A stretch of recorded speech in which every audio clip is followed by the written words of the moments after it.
Dès son initiation, chaque frère est instruit que la franc-maçonnerie est une alliance universelle d'hommes éclairés, groupés pour travailler en commun au perfectionnement intellectuel et moral de l'humanité. Dans cette instruction, l'usage d'un mot, alliance, peut être vu comme l'évocation des alliances qui, dans les anciens temps, ont été successivement scellées avec Dieu par de grands initiés tels Adam, Noé, Abraham, Moïse et Jésus.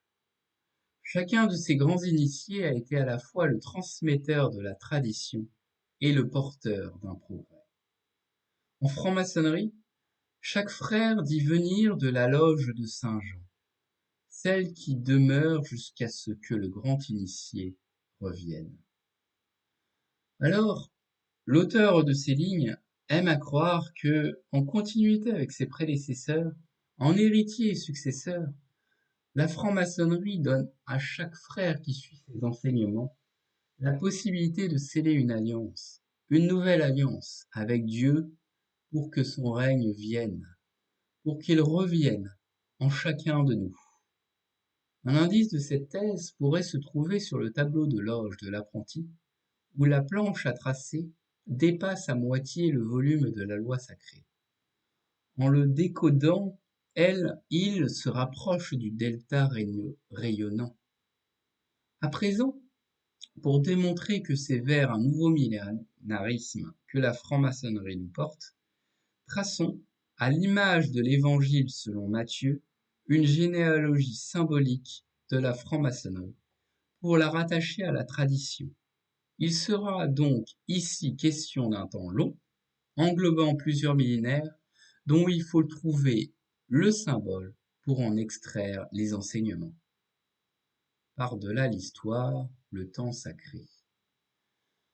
La description de la loge au rite écossais ancien et accepté précise que le plafond de notre loge s'appelle la voûte étoilée, c'est-à-dire que peint en bleu, il montre quelques étoiles, notamment la grande ours et la petite ours, avec au centre du plafond l'étoile polaire, qui symbolise l'axe du monde.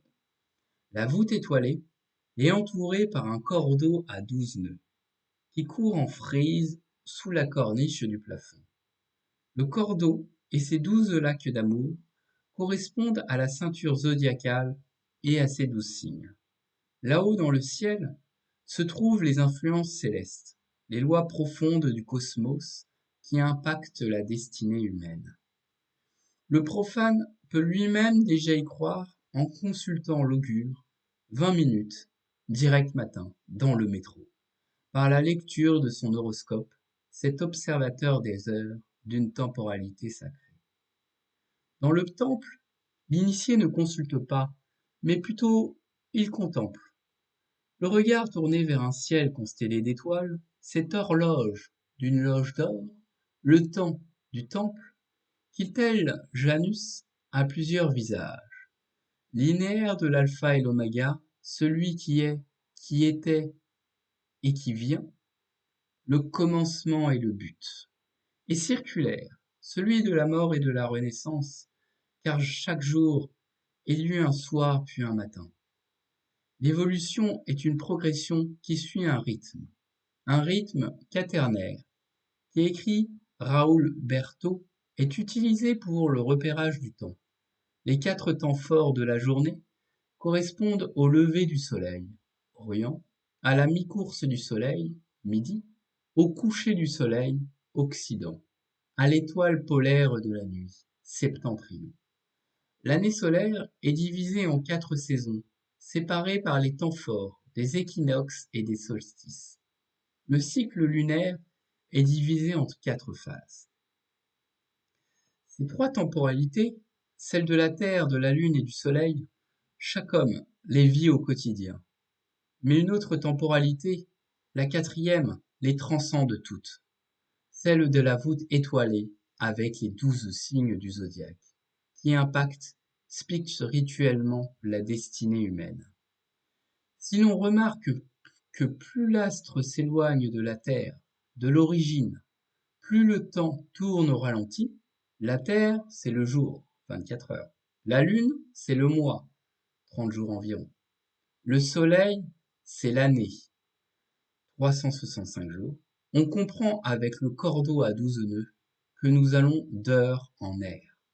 Dès lors, le zodiaque terrestre, celui qui traite de la destinée individuelle et dont la durée d'un signe se confond avec celui du mois lunaire, laisse place au zodiaque céleste, celui qui a trait à la destinée collective.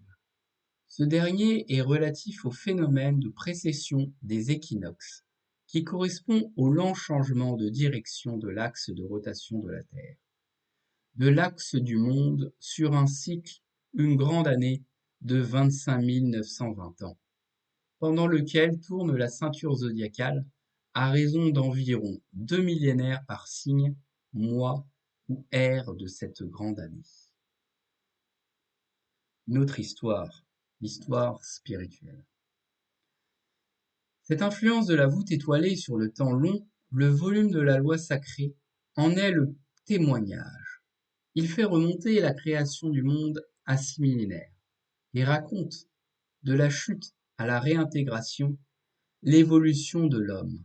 Cette histoire débute symboliquement en loge avec le pavé mosaïque, le damier de la terre, l'arbre du choix entre le bien et le mal, et s'achève avec l'accès à l'arbre de vie, qui produit 12 récoltes chaque mois portant son fruit, à la voûte étoilée et ses 12 signes, la lumière qui brille dans les ténèbres, le damier du ciel. Pour décrire dans une vision cyclique ce passage de la pierre à l'étoile, de l'animal à un être de nature égale au divin, Joachim de Flore, moine cistérien du Moyen Âge, mettra en correspondance la Trinité du Père, du Fils et du Saint-Esprit avec 3 âges de l'humanité.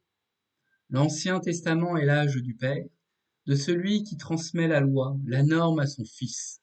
Le Nouveau Testament, celui de l'amour du Fils qui dépassera son Père dans l'âge à venir, celui du Saint-Esprit, car le Fils est destiné à devenir un homme après avoir suivi son apprentissage.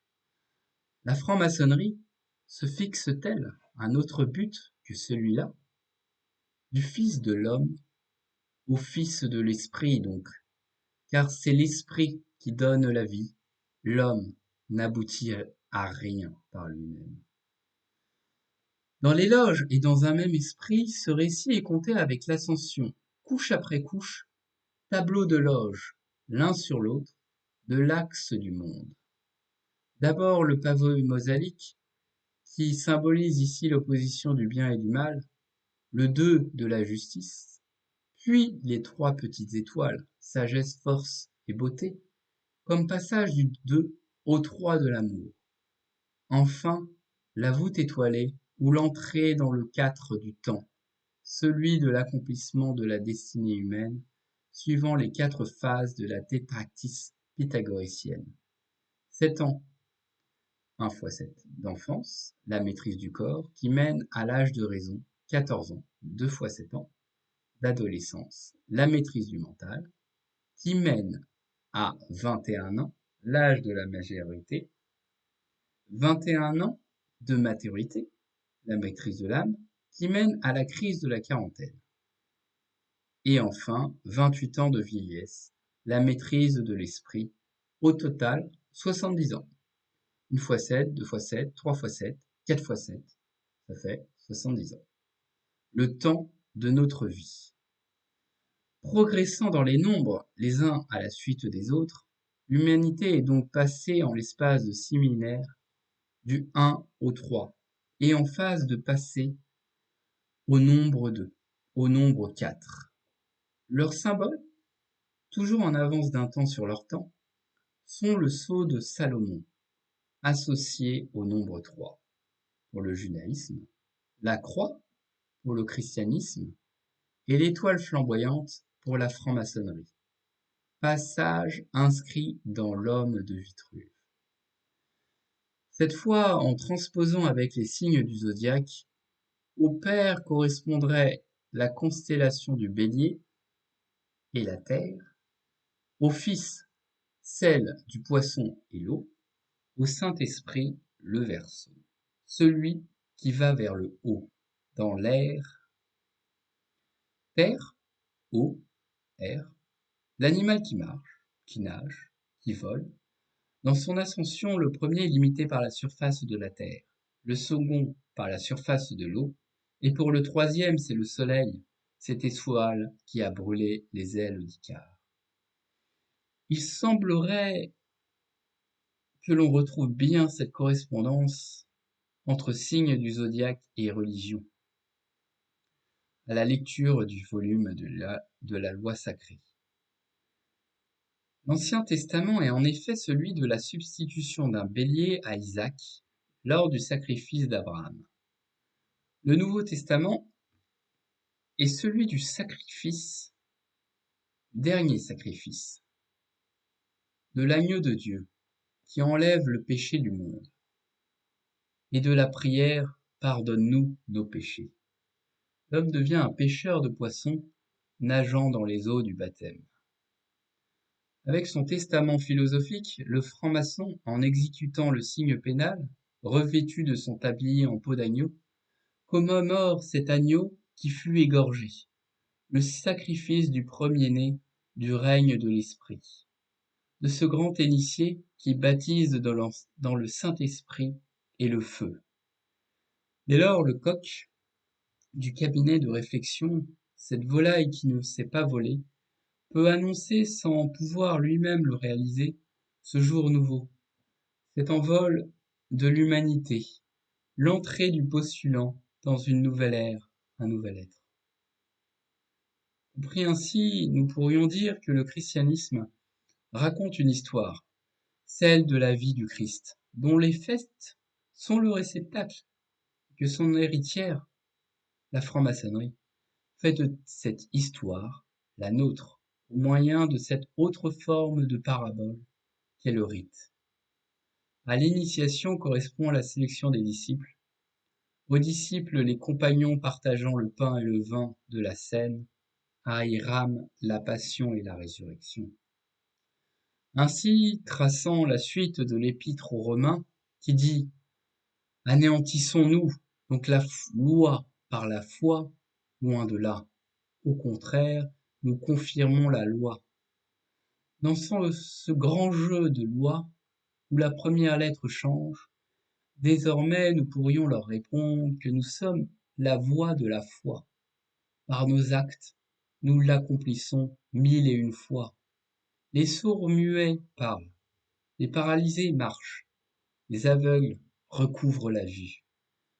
L'initiation, la chute du bandeau, n'est-ce pas retirer le L, l'épaisseur du voile, pour entrer dans les voies? Voix, V-O-I-T, voix, V-O-I-X, voix, V-I-O, V-O-I-E. Regarder, écouter, suivre le maître. Dès lors, pour que la joie soit dans les cœurs, la franc-maçonnerie, tel Jean, l'aigle devient, en continuité avec les spiritualités qui l'ont précédé, le précurseur d'une nouvelle ère, celle de l'Apocalypse, étymologiquement de la révélation des mystères, en 3 degrés, en 3 jours, pour relever le temple, apprenti, compagnon, maître. Car tout être est destiné à ressusciter le maître. Ainsi, si le Christ a donné un commandement nouveau, aimez-vous les uns les autres, la franc-maçonnerie révèle le 12e et dernier commandement. Entrez dans les voies qui nous sont tracées. Accomplissez votre destinée. Le retour de l'eschatologique. Alors, dans ces temps d'apocalypse marquant la fin de l'ère chrétienne, où les étoiles célestes sont obscurcies par les étoiles matérielles, électriques, tombées du ciel que forment les lampadaires, avançons dans les voies que la Voie lactée nous trace. Faisons notre pèlerinage. Par-delà le temple de Salomon, symboliquement le premier temple, par-delà La multitude des cathédrales à la forme de croix, telles des pierres cubiques aux pétales déployés, grâce auxquelles le temple s'étend à la sphère céleste, à la Jérusalem terrestre, ici et maintenant, il reste pour chaque frère à édifier sur sa propre pierre le temple de la fin des temps, le temple intérieur, de faire descendre du ciel la voûte étoilée, la Jérusalem céleste, en chacun de nous, pour que les hommes n'aient plus besoin de la lumière d'une lampe pour les éclairer, car alors, céleste, c'est le rayon de chaque étoile qui illuminera l'esprit de chaque homme.